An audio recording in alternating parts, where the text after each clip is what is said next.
जुहार जय माँ घंटा सुनी तो देखिपे आज आम बाबूर देह टी भल नहीं कि हेतिर लगी आम हस्पिटाल नेबा लगी रेडी हो तो बाबू के 2 दिन है देखिए थंडा ज्वर हो खासी हो ज्वर हो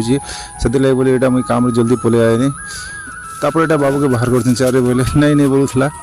तो मत इंजेक्शन देसन बोल डरुला कि नहीं इंजेक्शन नहीं दिन चल तोर माँ भी जीवा से बोले कहला बाबू यहाँ हाँ बोला तापर यहाँ आम बाहरी पड़सूँ तो बेसी दूर नहीं ना पाखे एका आमर आर काना कि आमके पूरा टाउन भीतर के जीवार पड़ूला तो अच्छा आम पाखे हो गला आउ टाउन भीतर काना कि 15 वर्ष तलके एखा छुआ मन के इन नहीं देखवानु हेतु लगी बोली करी नया हॉस्पिटल पीपल पदर पाक के आसबार पड़ला यहाँ आमके तो आम पहुँची गलु देख यहाँ नया बिल्डिंग मैंने क्या बनी मस्त है नुआ नुआ तो बढ़िया दिशे पचा काଣା हवा कोई नहीं हुए तो आम यहाँ एंट्री कलु तो एना गोटे सिस्टम अच्छे कि भीतर के चप्पल एलाउ नहीं न तार संगे संगे भांग गुटका जिते भी खावा लोग मन कर एलाउ नहीं न तो यहाँ चप्पल चप्पल खोलिक भीतर ढुकलु एंट्री कलु तापर टिकट काउंटर जाकर टिकट कर पकालु जेनटा कि फ्री मिलसी टिकट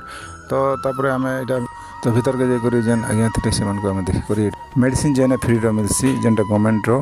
तो सेन जाकर आम मेडिसिन धरिक घर के पलि आसुँ तो देखी पारे क्या मेडिसिन मान देछन तो आज ब्लॉग एतकी एका जदि आपको मोर वीडियो भल लगा बोले लाइक शेयर कमेंट कर नहीं पासिबे।